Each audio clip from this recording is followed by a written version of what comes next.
ನಮಸ್ಕಾರ, ನೀವು ನೋಡ್ತಾ ಇದ್ದೀರಾ ಸುದ್ದಿ ವಿಚಾರ. ನಾನು ನಿಮ್ಮ ಚೇತನ್.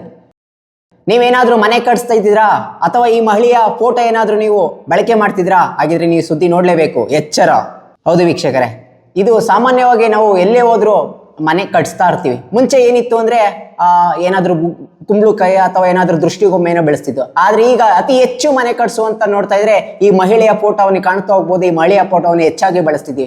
ಇದು ಯಾಕೆ ನಿಮ್ಗೆ ಅಂದ್ರೆ ಇದು ಸಾಮಾನ್ಯವಾಗಿ ಈಗ ಸಾಮಾಜಿಕ ಮಾಧ್ಯಮದಲ್ಲಿ ತುಂಬಾ ಹರಿದಾಡ್ತಾ ಹೋಗ್ತಿದೆ. ಯಾಕಂದ್ರೆ 2023ರಲ್ಲಿ ಈಕೆಯ ಮಹಿಳೆ ಒಬ್ಳು ಯೂಟ್ಯೂಬ್ ಮಹಿಳೆ ಆಗಿರ್ತಾಳೆ. ಇದು ನನ್ನ ಫೋಟೋ ಅಂತಾನೆ ಸಹ ಒಂದು ಖಾತೆಯಲ್ಲಿ ಮೆನ್ಷನ್ ಮಾಡಿರ್ತಾರೆ.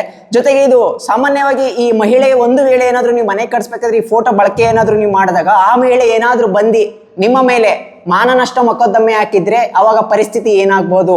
ಮನೆಯ ಮಾಲೀಕರೇ, ದಯವಿಟ್ಟು ಇದು ಸುದ್ದಿಯನ್ನು ನೀವು ಗಮನಿಸಲೇಬೇಕು. ಯಾಕಂದ್ರೆ ನಾವು ಮುಂಚೆ ನೀವು ಹೇಳಿದಂಗೆ ಮುಂಚೆ ಹಿಂದಿನ ಸಮಯದಲ್ಲಿ ಒಂದು ಗೂದ್ಗುಂಬ್ಳಕ್ಕೆ ಆಗ್ಬೋದು ಅಥವಾ ತಪ್ಪಿದ್ರೆ ಏನಾದ್ರು ದೃಷ್ಟಿಗೊಮ್ಮೆಯನ್ನು ಬಳಸ್ತಿದ್ರೆ. ಆದ್ರೆ ಅವೆಲ್ಲವೂ ಬಿಟ್ಟು ಈಗ ಈ ಮಹಿಳೆಯನ್ನು ಫೋಟೋವನ್ನು ಹೆಚ್ಚಾಗಿ ದೃಷ್ಟಿಗೊಮ್ಮೆ ರೀತಿಯಲ್ಲಿ ಬಳಸುತ್ತಿರುವಂತದ್ದು.